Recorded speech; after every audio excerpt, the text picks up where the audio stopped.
Welcome back to Talking Sports with Brandon. This is the divisional round preview video as we're ready on to round 2 of the NFL playoffs. Again, if you didn't see the video before that was the wild card recap video. Talked about every single game from wild card weekend. Crazy wild card weekend. Like I said, we saw comebacks, we saw close games that came down to the final play of the game, and we saw some people come out of the playoffs. We'll see what happens with their futures, i.e. Tom Brady. So there's a lot of things that happened to Wild Card Weekend. But we are now officially on to the divisional round, and it's going to be a really good divisional round. There are some really good games throughout Saturday and Sunday. There's no doubt about it. I think the best game of the weekend is the first game on Sunday. We'll see how it looks when the game actually plays out, but at least on paper, that should be the best game. But like I said, there's going to be some good games all around. We're going to talk about all of them. We're going to make our picks. We're going to see what we do. We're just going to talk about the games. So let's hop into it. Let's start with Saturday. First game Saturday is Jaguars at Chiefs. Chiefs are -9 in this game. Again, I'm picking games just strictly picking who's going to win, not based off the spread, but just to say what it is. The Chiefs are -9. And I am going to go the Chiefs. The Jaguars obviously being down 27-0 against the Chargers. They come all the way back. They win it 31-30 on a game-winning field goal to end the game.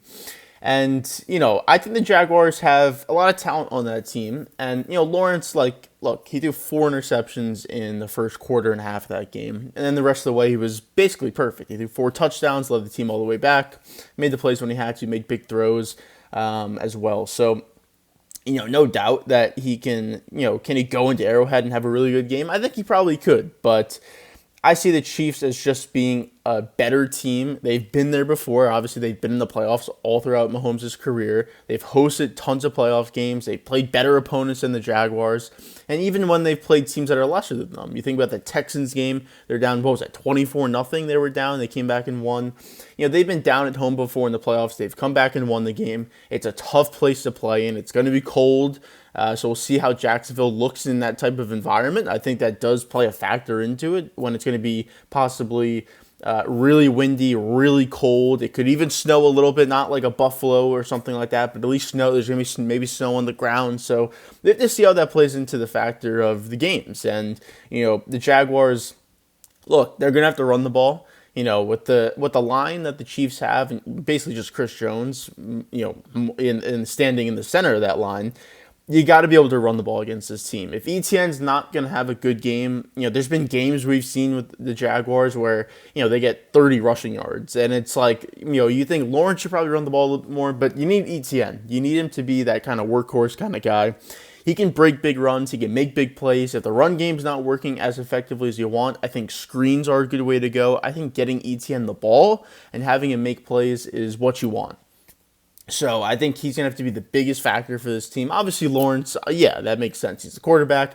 Young, obviously, he can't make mistakes. He's going to have to make all the throws. But in terms of a skill position player on that team, I think it has to be ETN, whether it's on the ground or through the receiving part of the game. And he just has to have a big game for them because you got to put up at least 24 points, at least at the minimum. You got to put up 24 points. Their defense, I think, can make plays. I think that they can force Mahomes into a mistake. We've kind of seen that this year where he's been a little bit more mistake happy. He's always been kind of like that. He'll take some risk, he'll take some chances, but I think they definitely can force a turnover off him. If not, maybe 2. That'd be really, really nice. But I think at least 1.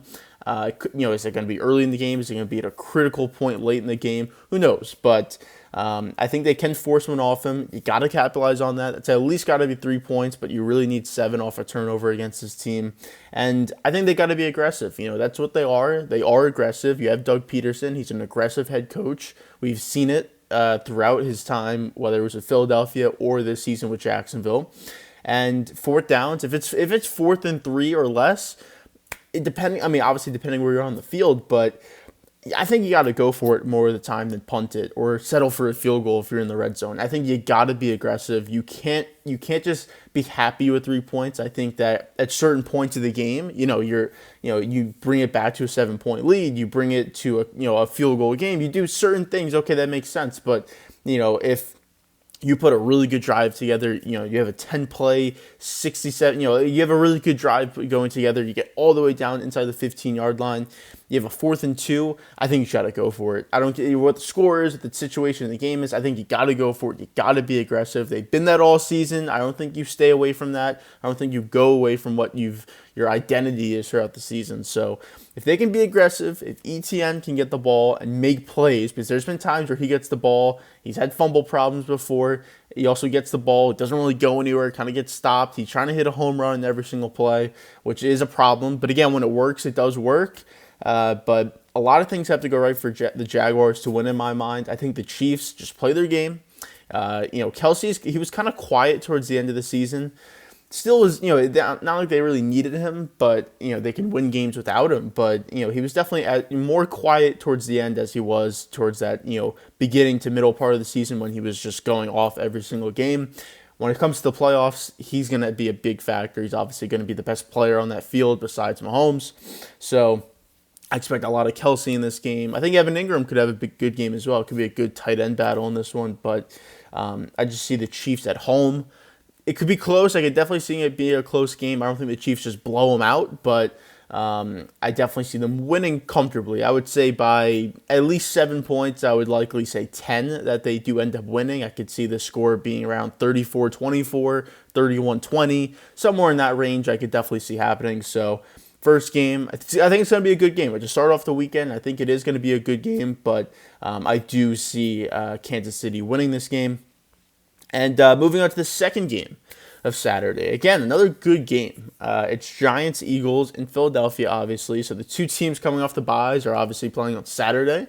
And Philadelphia is favored by 7.5. Now, the Giants were the pick last week. Again, I picked Minnesota, but I said I probably should pick the Giants. They probably will win this game. I definitely won't be surprised if they do. They did win the game. I was just hoping that Minnesota's talent would kind of just be a step above what the Giants were doing. It didn't come true. Their biggest players really didn't make plays. Jefferson didn't have a good game. Cook didn't really have a good game.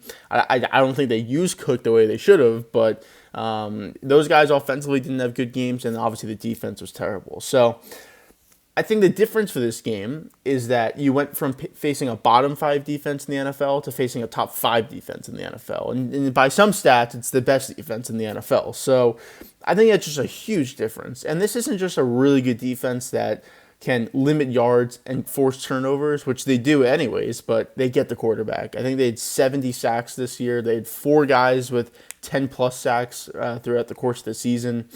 They have guys who can rush from anywhere, from all different sides of the ball. And, their secondary is good. They do have a good secondary, but it can be beat. If you give the quarterback time in the pocket, they can beat you down the field. I think that matchup really doesn't work for the Giants because their quarterback, he's played really well. I think the legs have really helped with that, and obviously the defenses that they faced these last couple of weeks, but they don't have a wide receiver and a quarterback's arm that could really kill you over the top. Now, look, they can hit you over the middle of the field. They can go for your 10 to 15-yard passes, which, that's probably what they will end up doing. They're not going to go shots down the sideline, maybe a couple times here and there, but not like all game. They're going to be taking shots. Again, you need the time in the pocket anyways, but they're going to be working the middle of the field. They're going to be working the run game, working the short pass. So we'll see how that counters the Phillies defense, which wants to get after you. They don't really need to blitz to get after you, which is the biggest thing for a defense, is that when you don't have to blitz to get pressure, that's the best defense you could play because you can run 4-man rushes, you can run 5 if you want to, but you can drop more guys in coverage, which just puts the pressure even more on the offense. So if the Giants' offensive line can hold up, give Jones enough time in the pocket to rather make a play down the field with his arm or with his legs and escaping the pocket, making plays, making guys miss, which he can do. That's what you need. You need that. You need that running game to work, whether it's just traditional runs with Barkley or off-schedule runs with Daniel Jones. So that's going to be a big factor. Even if the pressure is coming after him and they really are killing that offensive line, you got to keep moving your legs. You can't stay still in that pocket. You got to be rolling out either way. You got to be making plays, looking to make plays with your legs. But I just see it being a tough test. I just think that this pressure is going to get to him. You saw last week, you saw the amount of clean pockets that he had. That's why he threw for, 300 yards and he had 70 yards rushing, or he threw for 280, something like that. It was pretty easy against that defense. This defense is just a different animal. In Philly as well, it's a way harder environment to play.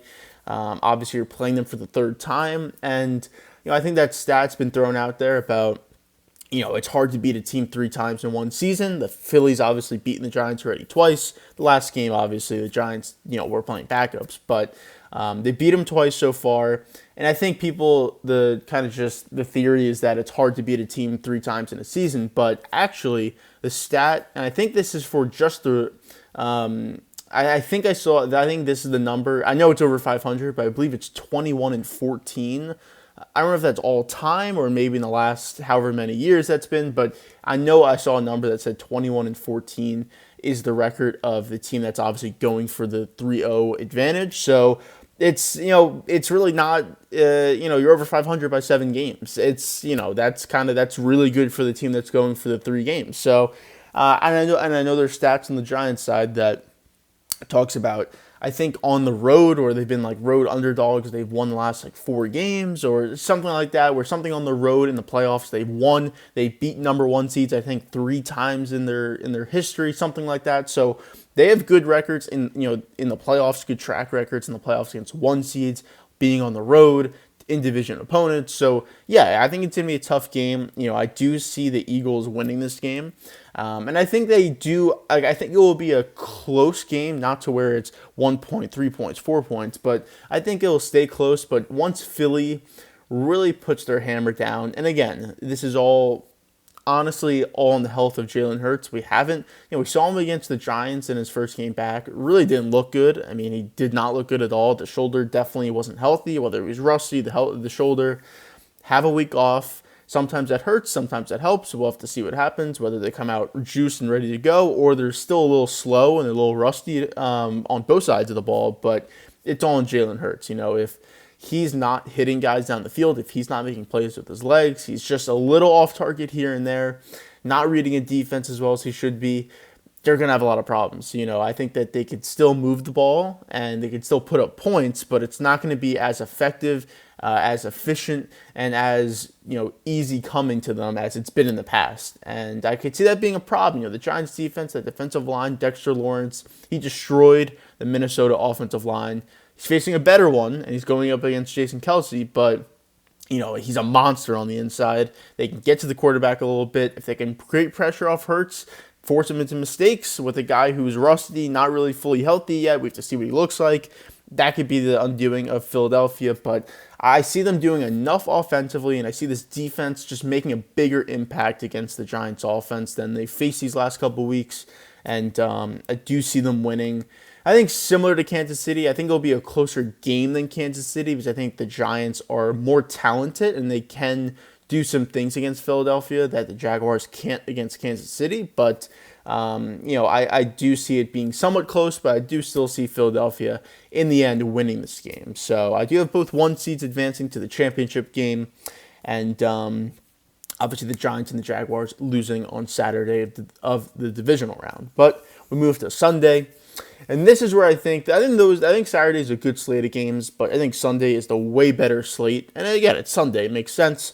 You do want the better games to be on Sunday, but I think these are way better games. Again, no offense to the Saturday games, but these are just better.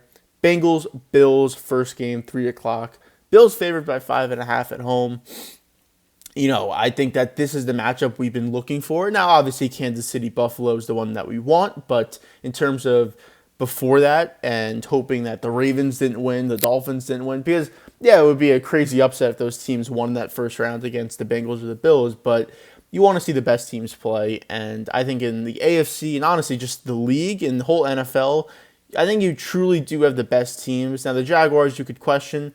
I think the Giants, again, they probably were better than Minnesota, to be honest, but definitely, the Chiefs, the Eagles, the Niners, the Bengals, the Bills, the Cowboys, those have been the best teams all year, and, they're in the playoffs at this stage. So that's what you want to see. You want to see Bengals, Bills. Obviously, what happened in the first game when the game got canceled, the DeMar Hamlin situation, that was supposed to be kind of a tune-up to possibly a potential meet in the playoffs, where they probably would have met anyways if that game had finished and who won, who lost that game. But maybe not. Maybe it could have been Chiefs Bengals because the Bills could have been the 1 seed. But no matter what, two of these teams were going to play, and it was a matchup we wanted to see no matter who it was.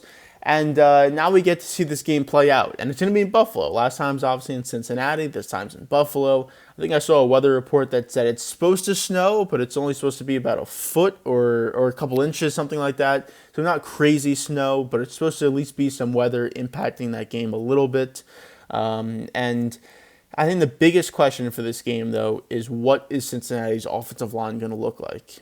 Today when I'm recording this, it's Friday, so I haven't seen any injury report yet. Obviously, later on today, Friday, we'll really know who's going to play and who's not going to play, or if it's a game-time decision. But in that win against the Ravens, the Bengals lose their left tackle, Jonah Williams, and they lose their guard, Alex Kappa. That's huge. Their offensive line, like I said, it started off really bad earlier this season, like really bad. Got a lot better as the season went on. These guys were healthy. They started playing together. It was kind of a new offensive line they put together after last season's offensive line. Once they got, they're kind of just used to each other and more reps, they really worked well as a unit. But now with some injuries, kind of plaguing that, you have to see what backups look like. You got to see how they work as a unit. Are these guys going to play? Their injuries, Kappa and Williams, are week-to-week injuries. Can you play through it? You probably could, but what percentage are you healthy? Is it 80%? Is it less than that? Is it more than that? But I think it's a lot of questions. We have to see who is going to play. I think Williams is the bigger of the two just because he is a tackle spot and it's left tackle. Kappa's at least a guard. I think a guard position is obviously easier than a tackle. At a tackle, you're on an island. The guard at least have some help, but the Bills' defensive line, which hasn't been great since Von Miller got injured, if you give them some backups to go against at home with all the energy, the crowd noise, a game knowing that you could possibly face the Chiefs in a championship game, they're going to be full swing. They're going to be going as hard as they can. And I think that could maybe kind of just juice them up a little bit more, kind of get their energy and mojo back and their confidence back on that defensive line. They have guys, even without Von Miller, Rousseau, Oliver, they have guys on the defensive line who can get to the quarterback. They just haven't really been able to do that since Miller got injured on Thanksgiving. And if you give him any type of easier path to get to Burrow, that's a huge advantage for them. The defense hasn't been amazing for Buffalo as a whole, even not just the defensive line, but even the secondary hasn't been as good. The linebackers have still been good with Edmonds and Milano, but the secondary has definitely got some weak spots back there. So if the pressure is really up front on Burrow, that means Chase, Higgins, Boyd, they're not going to be able to do the things they want to do down the field. And that's what you want. So that's the biggest question. It's the offensive line of the Bengals versus the defensive line against the Bills. And then on the other side of the ball, Allen can't turn the ball over. I said the stat in the last episode, but he has 30-plus fumbles plus interceptions this season. It's unacceptable for a quarterback who is viewed as a top 2, top 3 quarterback, whatever you want to say he is. You can't have that many turnovers or potential turnovers, and you can't have that. I mean, the Dolphins game, he brought them back in that game. 2 picks and a fumble return for a touchdown. You can't have it. I think they scored 2 field goals, at least 1 or 2 field goals off one of the 2 interceptions, and then they scored obviously a touchdown on the fumble recovery. So it was at least 13 points, and I think that they even scored 2 touchdowns and a field goal, so that's 17 points. That cannot happen in a situation like that. So against a way better team in the Bengals, you cannot give them any points. 7 is the most, the max amount of points you can give them as an offense, and even that's a lot. So you have to be really careful with the ball. You need to be able to make plays down the field. People have been saying that they're not scared of the Bills wide receivers going down the field. And that's, a team that has Stephon Diggs. And even though Gabe Davis has been inconsistent, we've seen what he's done in the playoffs before. This round last year, he scored 4 touchdowns against the Chiefs. So they can make plays down the field, but teams just aren't as scared as they were the last 2 years against this team. And it is kind of weird because it's basically the same guys. It's Davis, it's Diggs, it's Allen, it's Dawson Knox as well. Cole Beasley's playing. John Brown's making plays down the field.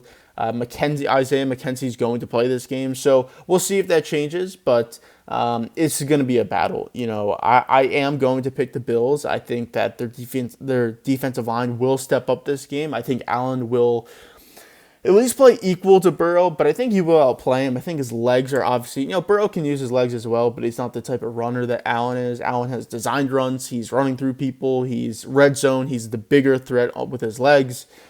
So I think Allen has a big game with his legs in this one. I think the arm plays a factor, but he's going to have to be, the best Josh Allen there is in order to really truly win this game. It's going to be a good game. It's going to be close. It's going to be high scoring. They will put up points. Like, even if the Bengals put up 28 points, I'm not going to look at that and say the Bills played bad. Now, you have to see how the game plays out, but I'm saying they could, no matter how much pressure you're putting on Burrow and all the stuff you're doing defensively, it's still too good of a quarterback and too good of weapons on that team to just fully stop them. That's hard. It's maybe 1 out of every 10 games that the Bengals will play where they'll just get absolutely demolished from a defense. So that's hard to do, and I don't see it happening. I think this game ends up being like a 3-point game, whether that's potential game tying drive or a potential game winning drive to win by 3 or whatever it is. But I do see the Bills winning.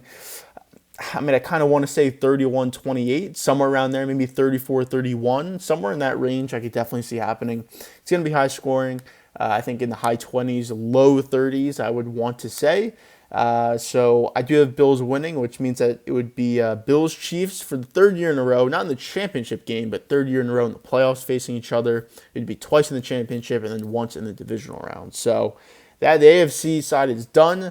Now for the last game of the weekend and the last game for the NFC side, it's the Cowboys and the Niners in San Francisco. Niners are -4 in this game. Obviously, me being a Cowboys fan, it's a huge game. It's a rematch of last year's playoffs. Again, not divisional round, but wild card round, where the Cowboys were the home team. They lost. Obviously, came down to the last play of the game, where they go for the QB slide towards, they'd 14 seconds left on the clock, I think it was. It's I don't like remembering that, so I try not to remember it. But I think it was 14 seconds on the clock. They go QB draw they're at the 40-yard line. They got down to the 25, 27, whatever it was.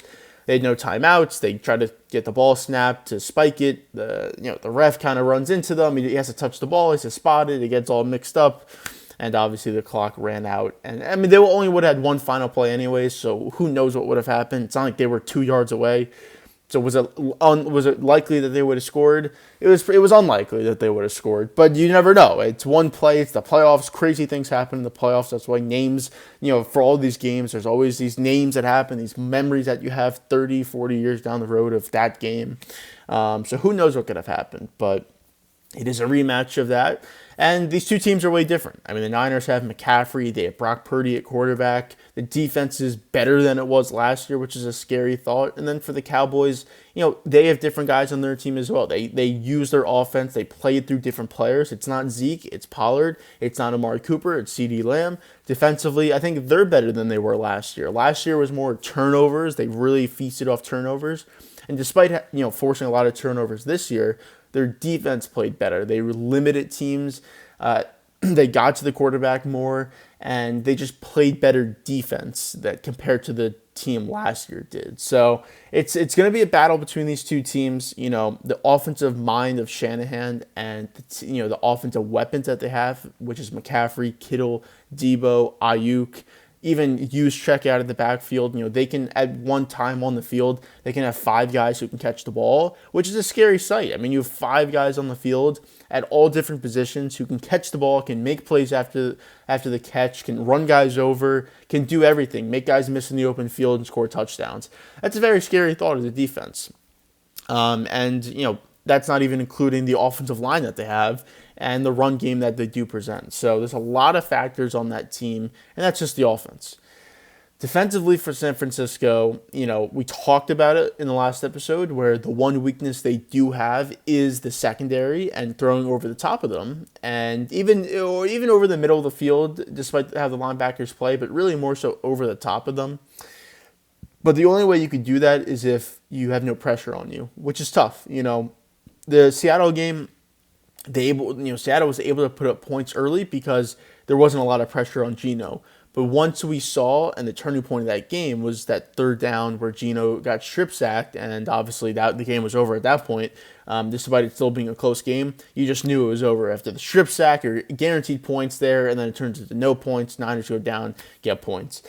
If you can limit the pressure, you can expose San Francisco's weaknesses defensively. But if Bosa, if Armstead, if all these guys are going to have big days on the defensive line, it's going to be a long day. And the offensive line for the Cowboys is good. They can obviously hold them up. You're going to have to chip. You're going to have extra blockers in there. But, you have to limit their defensive line in this game. You got to give Dak time in the pocket to make plays down the field. Use his legs. That was huge in the Tampa game. I think it was overlooked in the Tampa game because it was a blowout.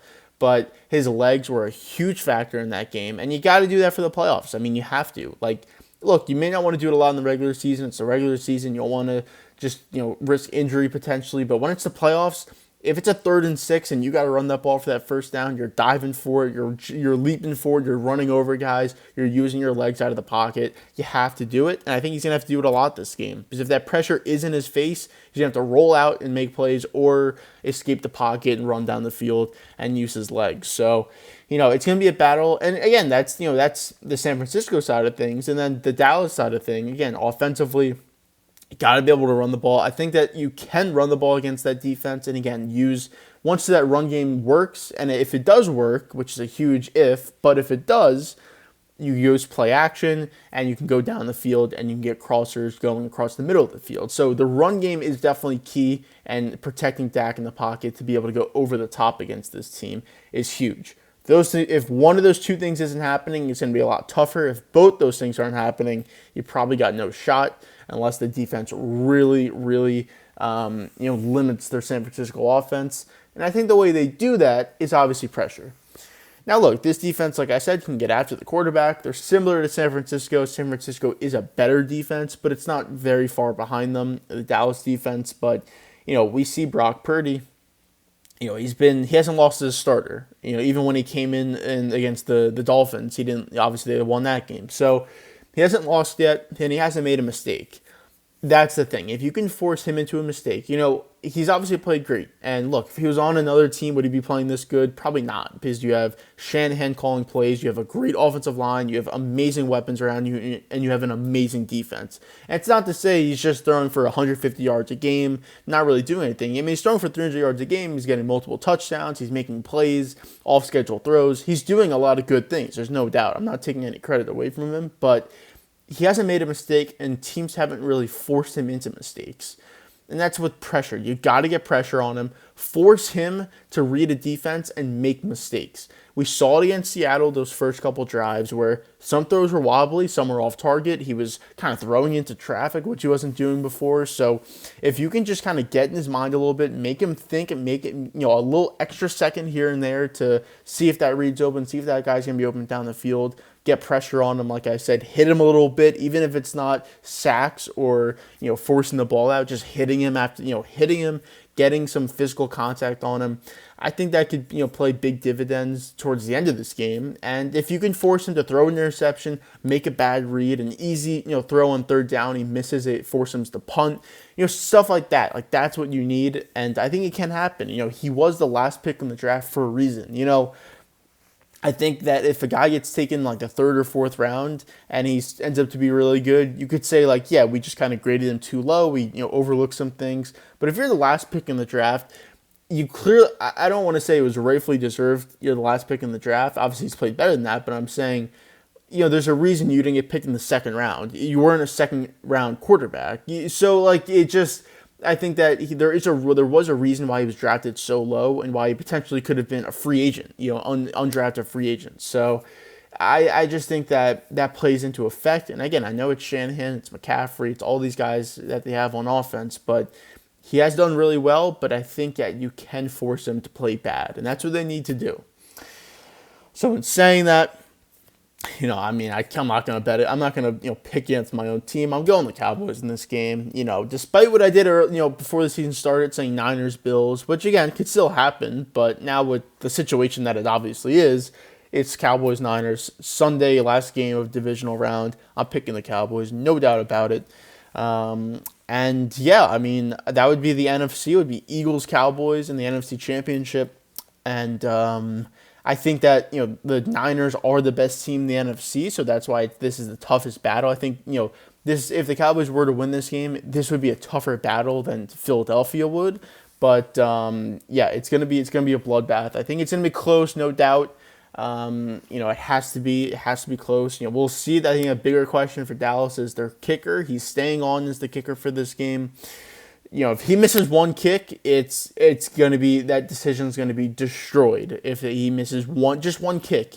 And again, that's going to be a big kick. If it's 1 point or if it's 3 points, you need all the points you can get in this game. So hopefully he doesn't miss for the sake of just me and myself and obviously a lot of other people. But, the fact that they're sticking with him, he literally can't miss a kick for the rest of how many games they play this season because he'll get crucified for it. And same with the decision making to keep him on. So hopefully that doesn't happen. Again, I think it'll be a close game. A 3 to 4 point game, I think, is what it will be.